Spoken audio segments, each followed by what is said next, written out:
Welcome to living beyond borders. उम्मीद आप सब खैरियत से होंगे। जैसा कि आपको पता है कि हमने अपॉर्चुनिटी कार्ड की एक सीरीज़ शुरू की थी, बहुत सारी वीडियोस बना चुका हूं मैं, लेकिन ये वीडियो बहुत इंपॉर्टेंट है। इस वीडियो में मैं आपको बताऊंगा कि क्या अपडेट है जर्मन एम्बेसी की तरफ से। इस्लामाबाद और कराची दोनों, जो कौंसलेट और एम्बेसी दोनों की तरफ से क्या अपडेट है कि कौन कौन से लोग एलिजिबल हैं, क्या क्या रिक्वायरमेंट हैं, और किन लोगों को फुल रिकग्निशन की ज़रूरत पड़ेगी वीज़ा अप्लाई करने के लिए। तो मैं एक सोर्स के थ्रू आपको ये इन्फॉर्मेशन दे रहा हूँ। सोर्स मैं डिस्क्लोज़ नहीं कर सकता।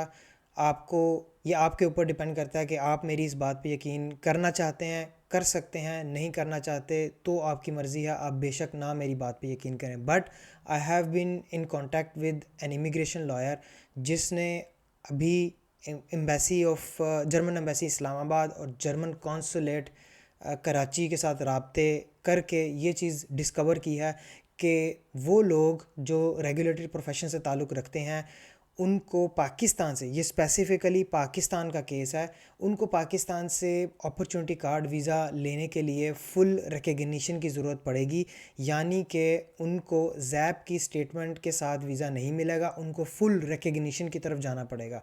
फॉर एग्ज़ाम्पल, जो रेगुलेटेड प्रोफेशन है जिनमें अकाउंटेंट्स, जो पब्लिक अकाउंटेंट्स हैं, वो टीचर्स, मेडिकल के जितने भी प्रोफेशंस हैं जिनमें डॉक्टर्स, फार्मासिस्ट, फिजियोथेरापिस्ट, ये वो तमाम लोग हैं जो रेगुलेटेड प्रोफेशंस में आते हैं। जो बंदा रेगुलेटेड प्रोफेशन में आता है या जिसकी डिग्री रेगुलेटेड प्रोफेशन में आती है, प्रोफेशन उसका रेगुलेटेड प्रोफेशन है, उनको, तमाम बंदों को फुल रिकग्निशन की ज़रूरत पड़ेगी। और फुल रिकग्निशन की जो वीडियो है वो मैंने अगेन बना के रखी हुई है, मेरी चैनल पे अवेलेबल है, आप वो देख सकते हैं।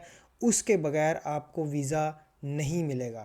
दूसरी जो अपडेट है वो ये है कि पाकिस्तान में जो जर्मन एम्बेसीज़ या कौंसलेट हैं कराची या इस्लामाबाद में, वो बेशक आपकी डिग्री आना बिन पे अवेलेबल हो, आपकी जो इंस्टीट्यूट एच प्लस स्टेटस में हो, आपकी डिग्री जो है वो रिकग्नाइज्ड स्टेटस में आ रही हो जिसमें एंटस्प्रिस्ट आता है, फिर ग्लाइश बार और ग्लाइश बैटिशा आता है। ये तमाम जो डिग्रीज़ हैं, इवन दो कि ये रिकग्नाइज्ड हैं, आप इनकी जो प्रिंट आउट्स हैं वो एनाबिन से डाउनलोड करके अप्लाई कर सकते हैं। बट अपडेट ये है कि इट्स हाईली रिकमेंडेड कि आप स्टेटमेंट ऑफ कंपेरेबिलिटी लेकर जाओ। It will make your case stronger and you will get a visa. But अभी कुछ कराची के केसेस आए हैं जिसमें कराची कौंसलेट, जो जर्मन कौंसलेट कराची में है, उन्होंने वीज़ाज़ रिजेक्ट किए हैं बेस्ड ऑन द फैक्ट कि वो सिर्फ़ और सिर्फ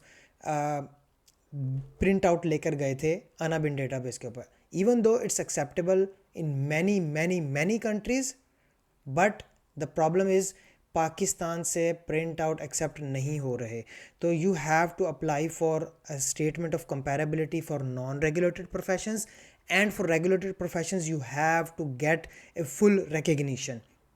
यहाँ पर मैं एक चीज़ और भी ऐड करता चलूँ कि जो डीएई वाले लोग हैं उनकी पहले भी स्टेटमेंट ऑफ कंपेरेबिलिटी मैंडेटरी थी और अब भी स्टेटमेंट ऑफ कंपेरेबिलिटी मैंडेटरी है। लेकिन वो डीएई वाले लोग जो रेगुलेटेड प्रोफेशन में आते हैं, उनको स्टेटमेंट ऑफ कंपेरेबिलिटी से उनका गुजारा नहीं होगा, उनको भी फुल रिकग्निशन की ज़रूरत पड़ेगी। फुल रिकग्निशन के लिए अगेन वीडियो अवेलेबल है, लेकिन मैं शॉर्टली बताता चलूँ कि फुल रिकग्निशन जो है वो आप अनअर्केनुंग इन डॉइचलैंड की वेबसाइट है, वहाँ से आप रेलेवेंट इंस्टीट्यूट फाइंड कर सकते हैं कि आपकी जो डिग्री है वो किस स्टेट में, कौन सा रेलेवेंट इदारा उसको रिकग्नाइज़ करेगा। याद रहे कि बहुत सारे प्रोफेशंस ऐसे हैं जिनकी फुल रिकग्निशन, यानी कि बहुत सारे रेगुलेटेड प्रोफेशंस ऐसे हैं, फुल रिकग्निशन करवाने के लिए आपको जर्मन लैंग्वेज की भी ज़रूरत पड़ सकती है। जिनमें एक बेसिक एग्जांपल मैं आपको दे देता हूँ कि जो एजुकेशन शोबे से ताल्लुक़ रखते हैं, जो टीचर्स हैं, उनके लिए आपको फुल रिकग्निशन करवाने के लिए जर्मन लैंग्वेज की भी ज़रूरत पड़ेगी। बिल्कुल मैं जानता हूँ कि ये एक डिस्क्रिमिनेशन का अमल है, but it is what it is. आप कुछ नहीं कर सकते। अगर आपको कोई अपॉर्चुनिटी कार्ड लेना है तो आपको फुल रिकग्निशन अप्लाई करनी पड़ेगी। This is the way for German authorities to limitize the number of applicants and number of candidates who come to Germany on an opportunity card. تو اس لیے you have to understand it. اگر آپ میری اس بات پہ یقین کرنا چاہتے ہیں ویل اینڈ گڈ ہے, 100 بسم اللہ آپ کر سکتے ہیں. اگر آپ نہیں یقین کرنا چاہتے تو بھی کوئی مسئلہ نہیں ہے, you can go ahead with your application. Just wait for 1 year when your appointment comes in the Islamabad embassy, and if the visa is rejected, do not pinpoint on me.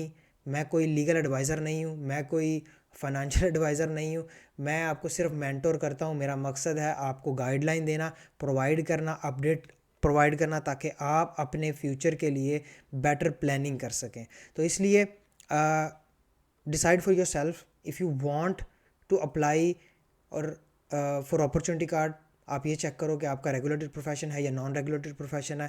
اگر ریگولیٹڈ ہے تو آپ کو 100% فل recognition کی ضرورت پڑے گی. تو آئی ہوپ کہ آپ میری اس بات کو سمجھ گئے ہوں گے. I know it's hard to take in but it is what it is. تو انشاءاللہ جیسے کوئی اور اپڈیٹ آتی جائیں گی میں انشاءاللہ آپ کے ساتھ یہ شیئر کرتا جاؤں گا. لیکن آج کے لیے اتنا ہی, ملتے ہیں اگلی ویڈیو میں. اللہ حافظ.